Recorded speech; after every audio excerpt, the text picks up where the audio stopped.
Stephen, Andrew, fancy spending a quiet night inside number 9? when don't I?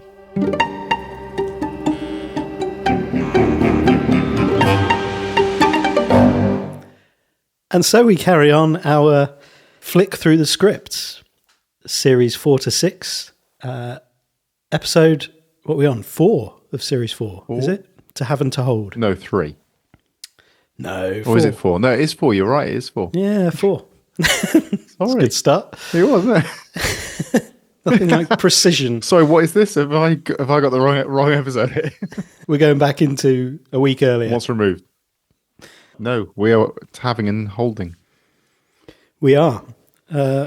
Yes, so this is... it's always a delight to revisit this episode. Puts me into a chipper mood. Oh, the darkness. Yes. I think we've got quite a lot to talk about in this episode. It changed quite a bit. Yeah, I'm really grateful for the insider's guide on this one as well, because it gives some background as to some of the things they were thinking about originally. Yeah, I guess leaping straight into it, they it's interesting to hear that they were both independently writing Joseph Fritzl-inspired episodes. Just away from each other. It's just going on in both their heads. Something in the air, yeah. Awful. I know. But it's good confirmation that is what this was kind of alluding to.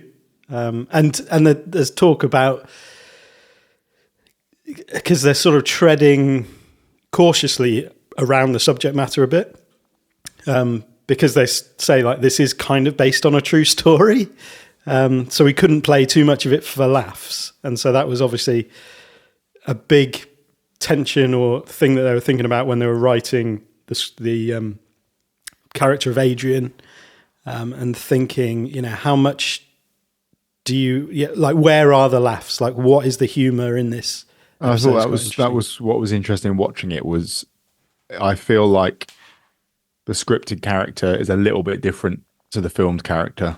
I think, as you say, there were sort of things that they were directed away and towards, and certain lines were cut, certain lines were phrased differently, and I think the character became more monstrous.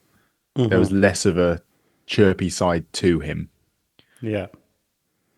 Yeah, I think the phrases like banality of evil, and even it's sort of slice of life is something that came up like in the insider's guide. They're saying like this is one of those episodes with almost like Love's Great Adventure style, going into a suburban house, just capturing a slice of life in that sense, but then revealing this evil that sits there not as a like supernatural monster, not as this great, I don't know, because even like the Joseph Fritzl, the character of Joseph Fritzl in my mind has taken on, and I mean it's that classic the mugshot or the picture of him where he has a monstrousness about him, doesn't he? Completely, yeah.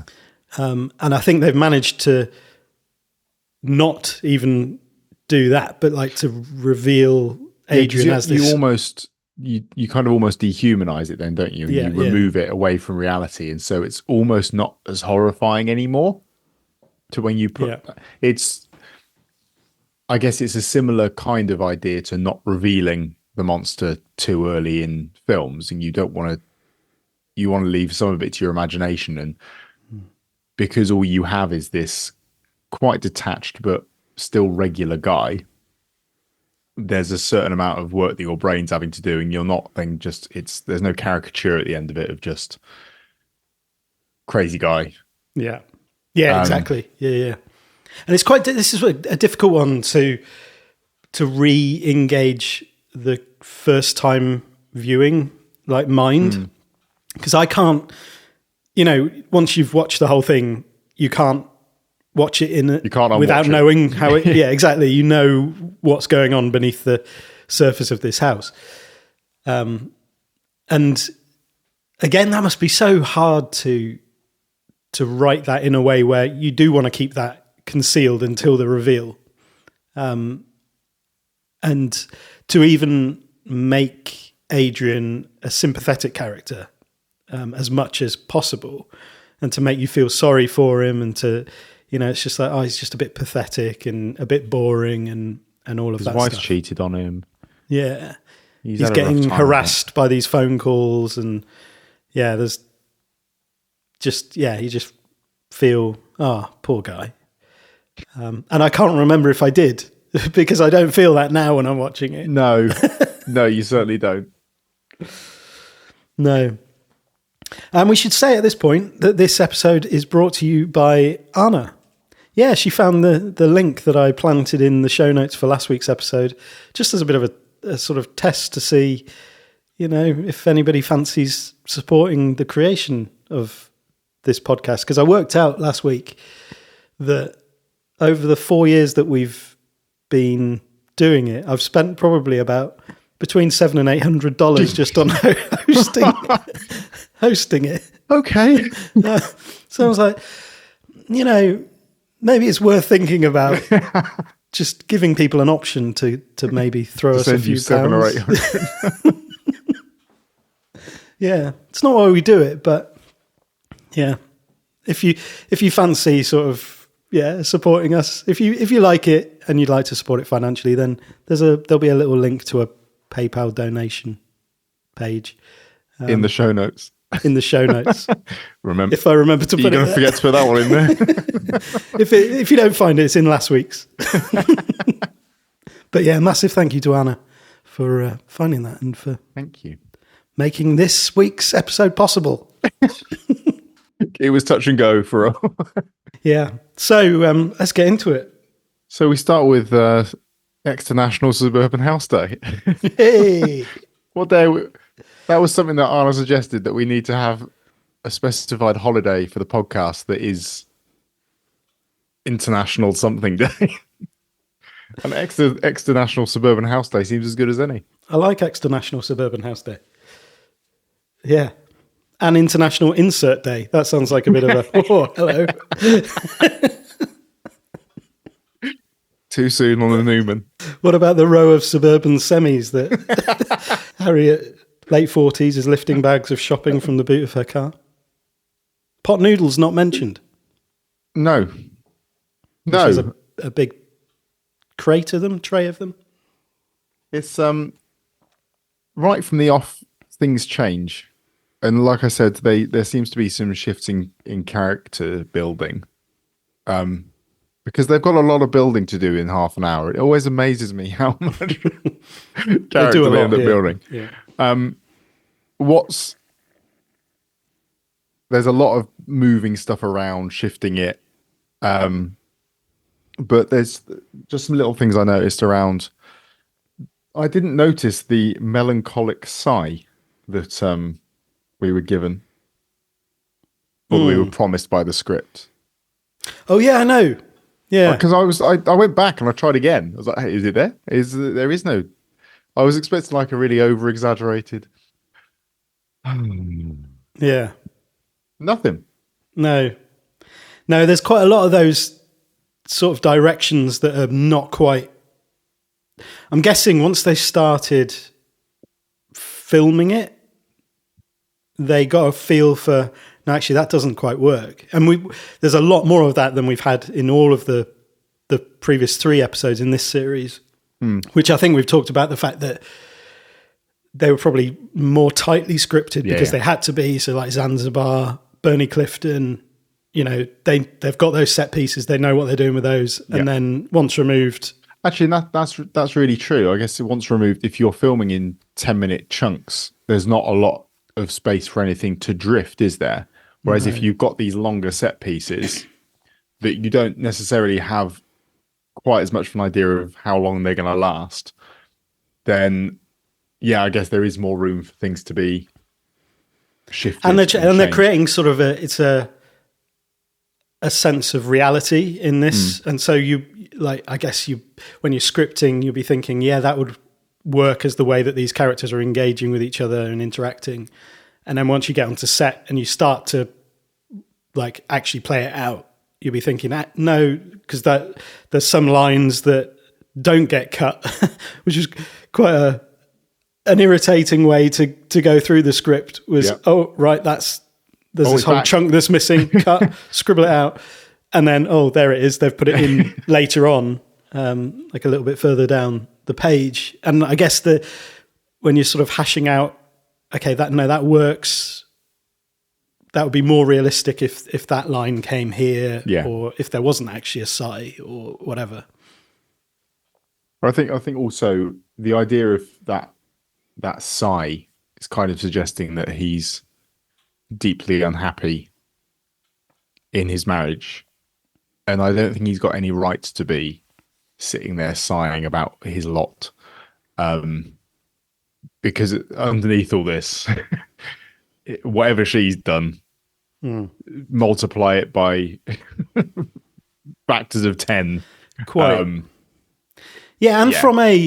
From a maintaining, like what we know about him later, obviously when he doesn't want to go to Paris, it's very important to him to maintain like living, and they talk about moving house as well. It's like, no, this is the house he needs to be in. Mm-hmm.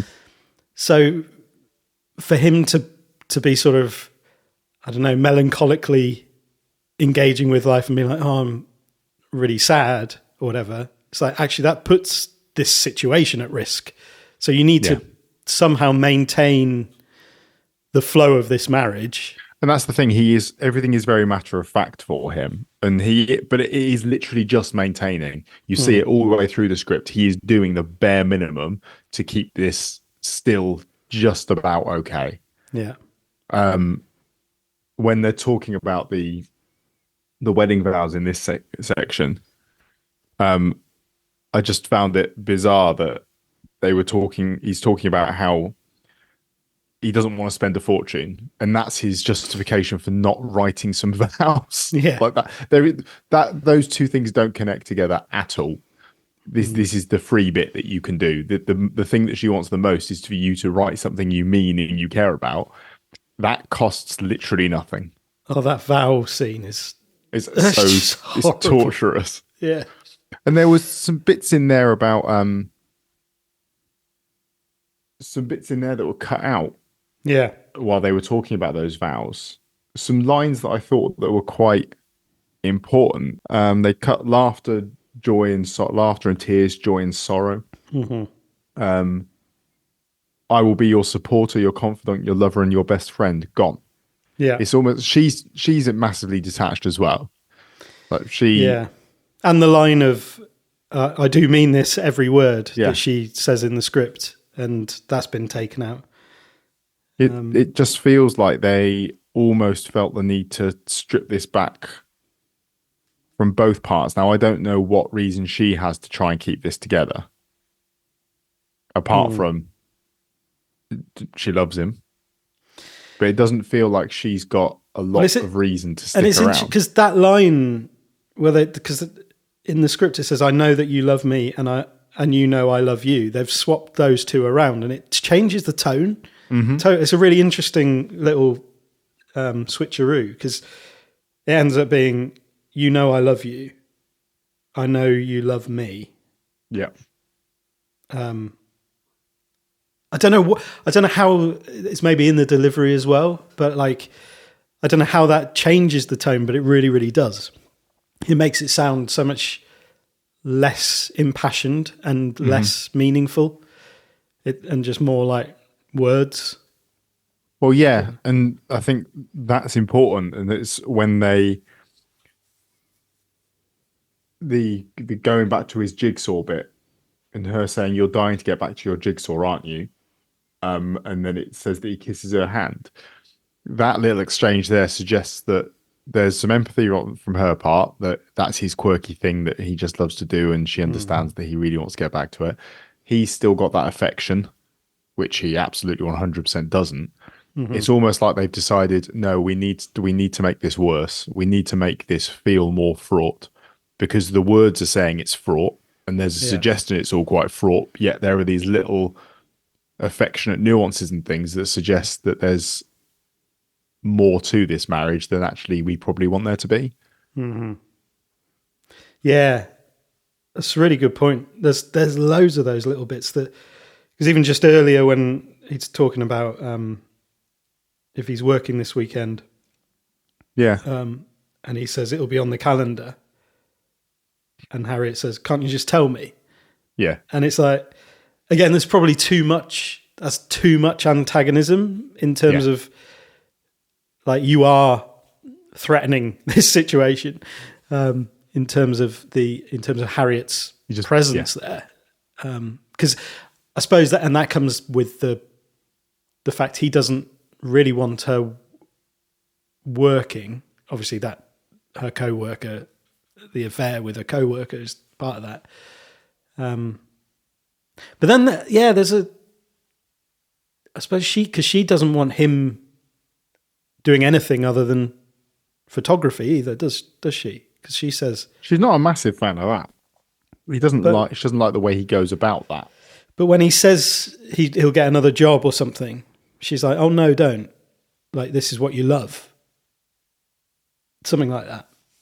So there's a weird dynamic going on. Yeah, both of them maintaining something that is just not working. He could probably do with her being out the house more, if anything.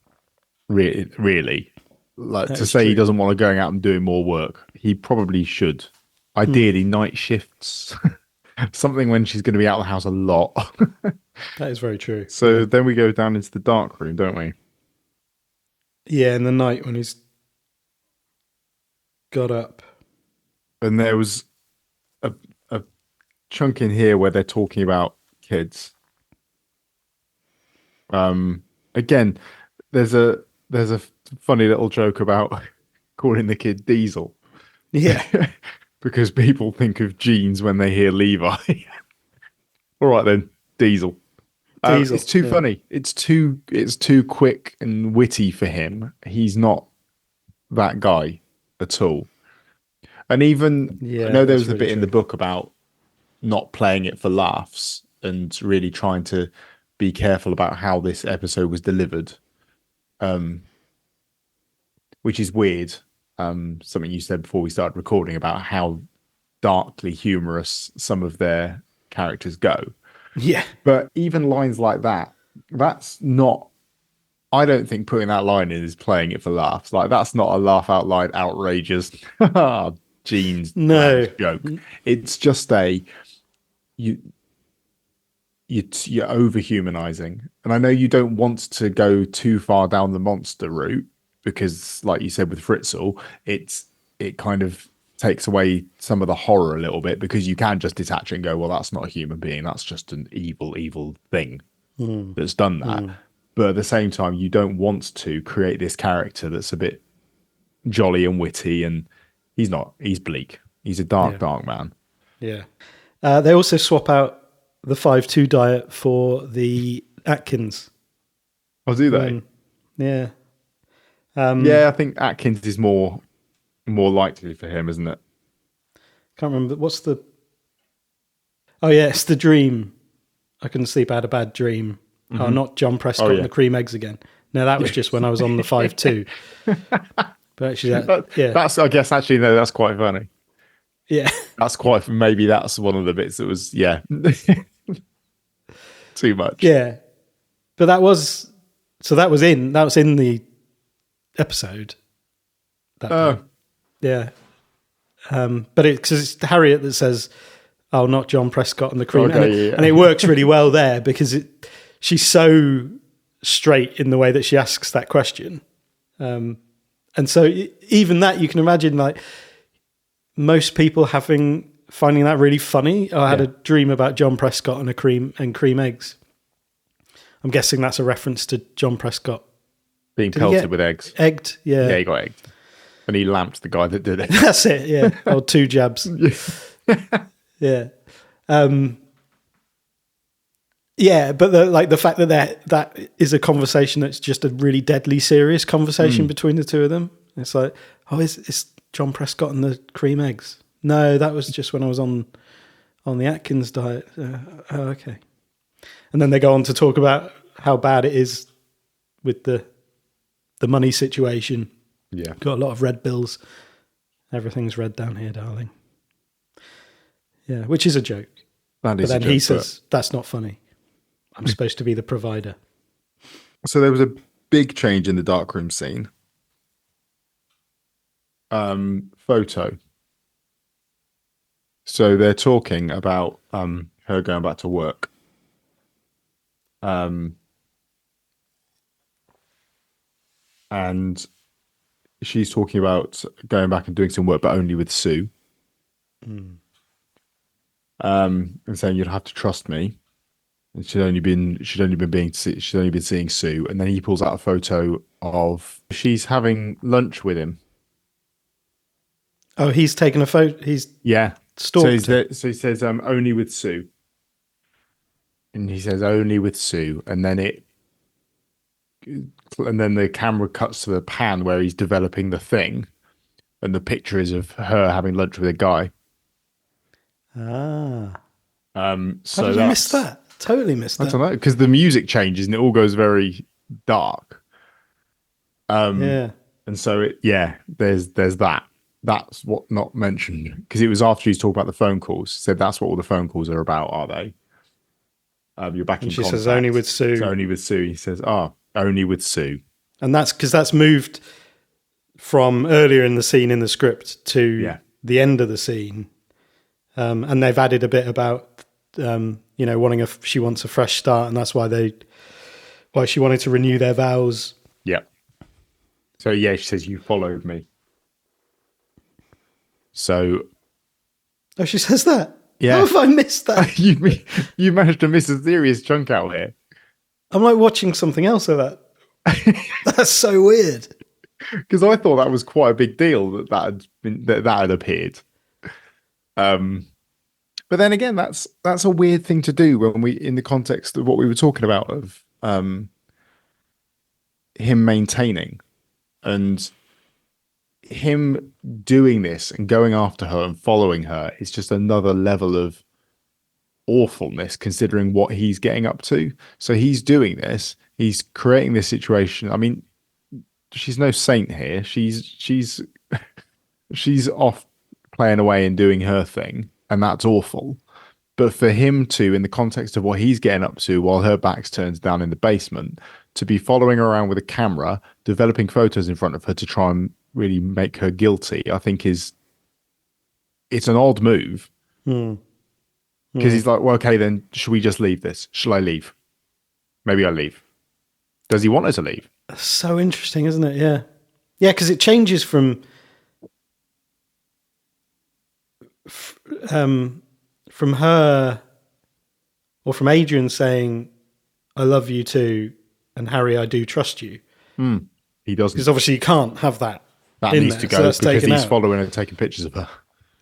Yeah. And then, oh man, I just totally missed that. But then it kind of almost gets pushed to one side. Oh, hang on, no. So some stuff's moved. Yeah, because there's the stuff about the cleaning before then. But yeah, so you said that chunk of stuff moves. When they're talking about then Agnes comes up in conversation, and Agnes has disappeared. She went from polishing the surfaces to cleaning under the toilet rim. Yeah. And it cuts out about being a euphemism. Yeah. I'd argue there's more of a euphemism there, if anything. But I don't think that question is necessary, is it? It's implied. Or the audience can decide whether that's a euphemism or not. Yeah. Whatever a toilet rim might be. Oh, man. Yeah, I think then it's a more grotesque and specific reference as well, isn't it? Yeah. I think that that little exchange there about the photo does give a little bit of context to her going to the lengths she does to try in the next scene. There's guilt. I think there's a huge amount of guilt. Yeah. And there's even more guilt coming out of that. Yeah. Even if the fact, again, it's weird he's still milking it.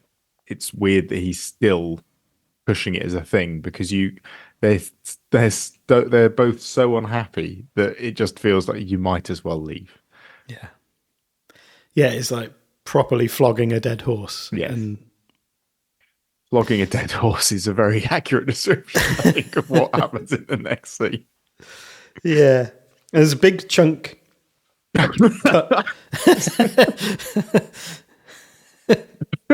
Whoa.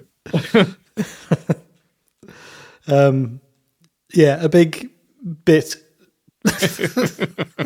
Go on. A section of the script that's cut. So Harriet says, what seems to be the problem? Adrian says, well, I think I may have pulled a muscle. Yeah. Harriet says, I see. So you're feeling a little bit stiff. Adrian, it comes and goes. Harriet, well, a hand massage can sometimes relieve the tension. Any other symptoms I should know about?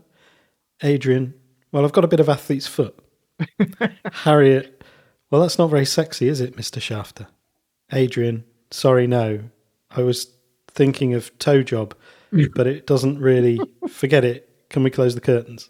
Because that's all cut, isn't it? I think because it's weird. Yeah, it is. It is weird.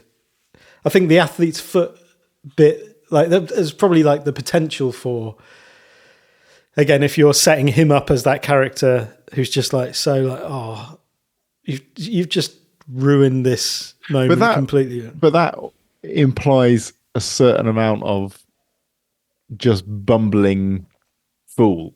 Like, there's nothing malicious about that. Yeah. When you say like he's setting him up as this, he just wrecks the mood because he doesn't know what to say. He's just an awkward bumbling guy.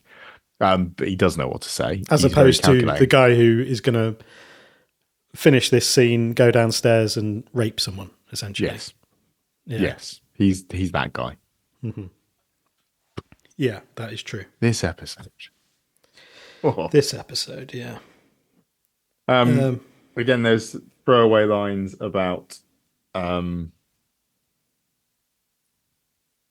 is there something wrong with you medically? Mm-hmm. When he's clearly in need of. This episode is sponsored by Newman. Exactly. He could find out if there's something wrong with him medically by sending off for a full workup. And he'll receive a discreet package through the post the very next day. But there's a throwaway line about go ape that he didn't fancy. Yeah. But he had to go at it anyway. And he enjoyed it. He enjoyed it in the end. This is like Go Ape, I think. Is it? I don't. No, I've done Go Ape. This is nothing like Go Ape. No. I did like that reference, though. But I don't think it... I imagine him trembling up a tree, not wanting to hang off some monkey bars. Yeah. Go on, Adrian. You'll enjoy it. Try it. You're strapped onto it. You can't fall. I don't think I want to. Do you think he is as... There is that dullness to him as well. But that is real. There's a dullness that's real. There's a... Like, they wouldn't have gone to Go Ape because that would have involved leaving the house for a few hours, and he apparently doesn't do that apart from to go and photograph some weddings.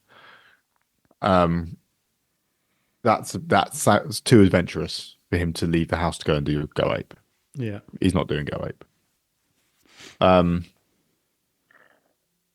So yeah, there was the bit in the Insider's Guide about the filming of that and Reese not being able to bear watching it on the playback.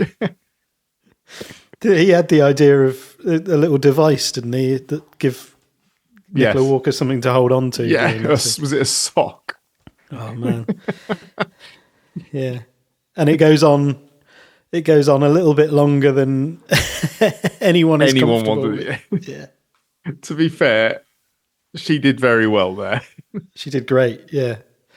Yeah, they said they took out, because they had quite loud sound effects, and actually it made it bleaker and more creepy by bringing down the sound. And because you can imagine that like a comic like League of Gentlemen style slapstick, to use a phrase. Good phrase. Thank you. So yeah, then Reese gets to have his midlife crisis, Yeah. And he self-casting as comes, a young newlywed, young Max. young Max. Yeah, and some of the interactions between them, Max and Hannah, are cut because they're a little bit. Are they bickering? Not. It's not bickering. It's like just shut up, don't say that. Like those kinds of things are sort of cut out of their interactions. Yeah, there was. So they changed it from being a slideshow to being shooting rolls of black and white, and that was kind of alluded to in the Insider's Guide when they talked about him shooting on real film and not digital, and that almost wasn't going to be a thing, but then it kind of needed to be for the darkroom. Yeah, exactly. Because this was what the Adam Tandy wanted to change his profession completely. But then it's a darkroom. You need. And it has to be, doesn't it? You Yeah, need like those red lights down there. And I think that works from with when you're thinking about his struggle financially as well, and like you can imagine him being really stuck on film, not because he's like a kind of old, like a good, and like a hipster, like I'm the guy you come to for like a really pure. No, it's just how he's always shot. Yeah, and it's like I'm not willing to upgrade, and I think that works because it's probably then that he's not being able to generate. I don't know how much he wants to generate more business, but he's stuck in that because actually that could be quite a lucrative business, especially if you weren't having to buy stuff. You weren't having to buy film and buy darkroom equipment, and all you needed to worry about was if you went digital, yeah, absolutely, yeah, an iMac and a decent camera, yeah. Yeah, and then he scans the photos and then puts them on a memory stick. Yes, yeah, little scanner. Yeah, because then Harriet wasn't seeing any of the pictures when they were talking about them, was she? So she's not really involved in the conversation about the sort of the doves and the things, and that then changes a bit. The whole conversation kind of changes around the pictures and stuff because they lose all the stuff about going on the honeymoons, because they're not all sat there together looking at these pictures. I guess it's all a bit different. Yeah, there's a better disconnect, isn't there, between?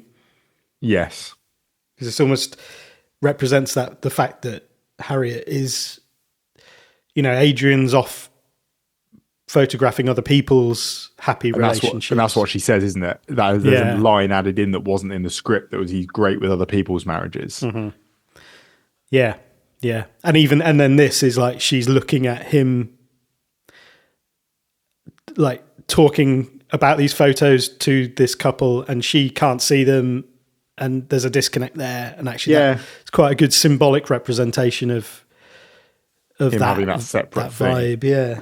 And it's interesting how she's gone from putting herself in that situation where she was humiliating herself, really, to try and make something happen, to then becoming quite sort of vitriolic and poisonous towards him once she's had a glass of wine and is just like, no, you are the absolute worst.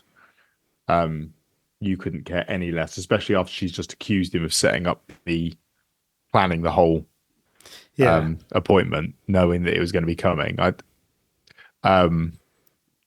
don't know what truth there is in that. I don't know if he had done that or if he genuinely hadn't. I wouldn't surprise me. Yeah, we don't really know, do we? I like to think the best of him. I like to look for the good in. I think my reading of that was he just doesn't care. It might be that he's set that up deliberately so that he doesn't have to go through with that pre-planned doctor's facade. Yeah. Which, that may well be what it is. But yeah, part of me wonders, is it just, he just doesn't care? Like he never really planned to be present for that anyway. So it doesn't matter. He's got another appointment. Yeah. Yeah. He doesn't seem worried about that appointment. No, He just he sort of was prepared for rolls it. with it. Yeah. Yeah, it's a weird one. So after all that, we then get a true to script visit to the dark room. And then something happens. I don't know what's happened. We're not given really an insight in the script or in the episode as to what it is that actually happened between that scene and then them in bed together enjoying his birthday presents and everything being quite jovial and happy and Yeah. they're getting through it. I don't know whether that was just he got something out of his system and Yeah, then because you don't know how often he visits does the dark that. room. Yeah. But then he like his daily, it's got to be daily pot noodles at least. Daily pot noodles. Yeah. Um, And it's, I mean, that, because that's a weird, it's like a horrible handing the pot noodle over and then undoing his trousers. It's like the pot don't noodle spill is any. part of that process. Yes. It's grim, utterly grim. Yeah. Especially Which, as earlier in the episode, it says she specifically says that pot noodle has no nutritional value. Like that's in there as a line to kind of yeah. make that even worse. That's the bare minimum that he's handing over there. Something that can be prepared within 2 minutes. Yeah, But then it's also part of his weird fetish thing. yeah, yeah, Like the pot noodle plate. Like it's not like he goes and makes that afterwards or waits till she's eaten. It's like that's all part of yeah. the same thing. And Levi will be in that room as well. Yep. Yeah. Doesn't bear thinking about. It doesn't. So there's then the birthday gifts. There was a line here that was cut from Adrian that I thought was almost quite cruel. It almost that it was some couples will be having intercourse 3 times a week while we're doing a 5,000 piece jigsaw. Doesn't that bother you? That was almost like oh, I know full well what we could be doing, but we're not. Ha. It's Yeah. just, it was, It's almost spiteful, isn't it? It's like it is, yeah. Oh, you're Yeah. settling for this, are you? Good. I'm glad I've worn you down to this point where you're happy just doing jigsaws with me. Serves you right. It's, yeah. I don't know if it went because of time. Yeah, and then she says, not anymore. It doesn't Yeah. bother me anymore. I love you, Adrian. I just couldn't see what was right in front of my face.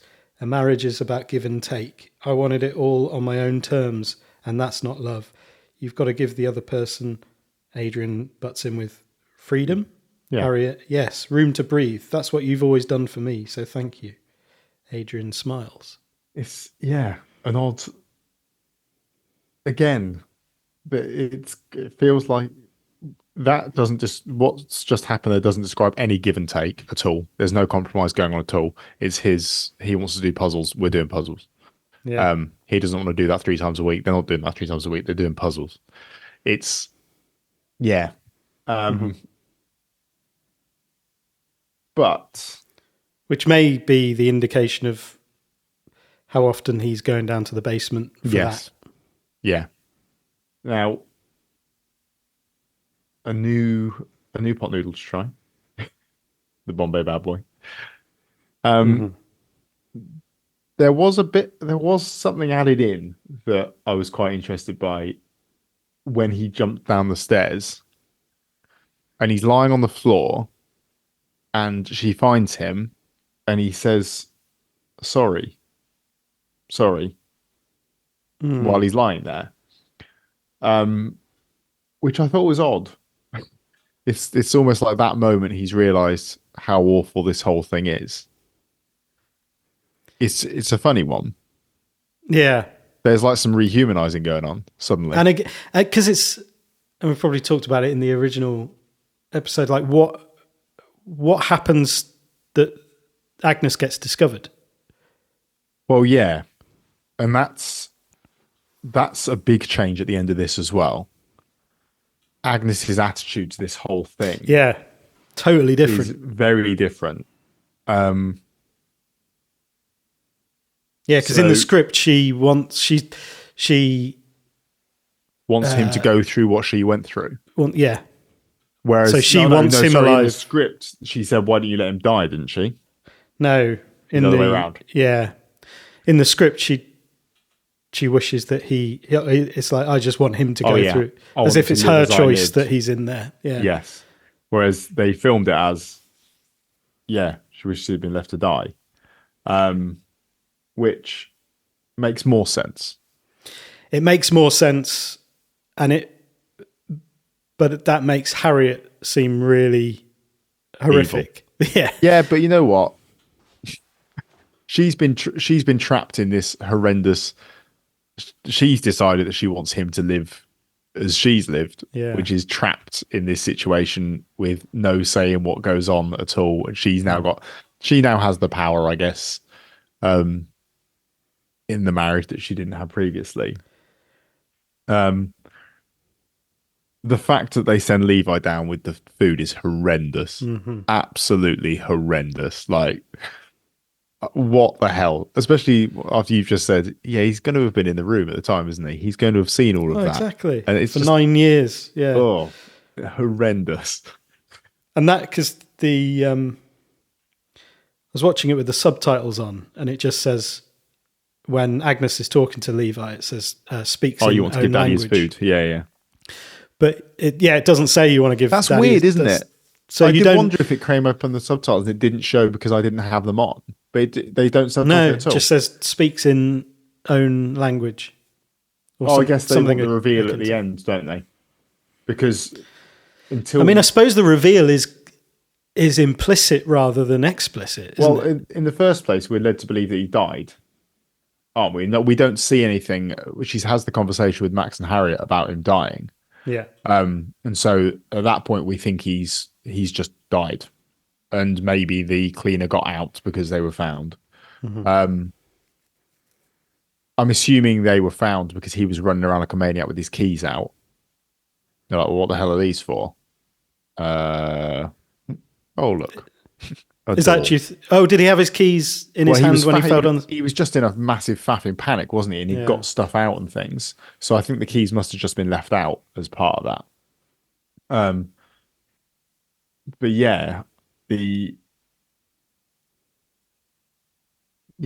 obviously they had to lose some stuff in the conversation with Max and Harriet about the Maldives because they didn't know about that, because they didn't talk about it before. The conversation about his death. Yes, and her saying that he was so dependable. And that brings me a lot of comfort. Yeah. Yeah, and Hannah saying, "Oh, that's awful. He was so lovely." Very dependable. Very dependable. I'm not sure in what sense he was dependable. And I don't think she just wouldn't say anything even like that. I mean, it's a very bland compliment. Just leave it. If you can't say anything nice, because he's locked up downstairs. And I love the addition of Max saying, "I'll leave my email as well." Yeah. Because when leave me a note, because when they ask about buying the house, I'll leave you my number. I'll leave my email and that's not in the script, but it's for some reason might change his number. I love it. Yeah, he's young, he's hip. This guy uses email, not just phones. Andy. You need to realise this is young Reese. Reese, I'd be an email sort of guy. Really hammer that home. I'm in my 20s. So yeah.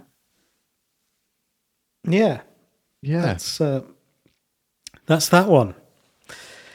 Yeah, what an episode! It really is. I think this series, from the first 4 episodes, this is a cracker of a series. It's a really good series. Yeah. Yeah, and then we hit, and the winner is. Yeah, which we'll see. Maybe with the insights given to us by the Insider's Guide and this script book, we might revisit it with renewed enthusiasm. You never know. Wasn't one of my favourites first time round, but tune in next week to find out why it might actually be one of the greatest episodes of Inside Number 9. Oh, you've been doing your course again about listener retention, have you? Yeah. Good. What was it this week? Was episode to episode rather than just within episode retention, was it? Yeah, sort of leave Cool. it. It's like a cliffhanger at the end of the episode for the next one. Make sure you cut all this because otherwise they'll know. Okay. Don't want to know how the sausage is made. Newman. How's your sausage made? Discreetly and delivered in a... Wow. I don't know how it arrives. On International Insert Day. Oh, good. Well done. Well done. There it is. Yeah, if you've got any thoughts on this episode, anything we've talked about, then please do leave a tweet. Do you leave a tweet? You leave a tweet, post a tweet, send us a tweet, send us an email. Tweet at AQNIN9 or send us an email, aquietnightinsideno9@gmail.com. And if you fancy sending us a... Bugging us a tenner. then you can do that. There's a link in the show notes. Hopefully. If not, go back to last week. All right. See you next week. Bye-bye. Bye-bye.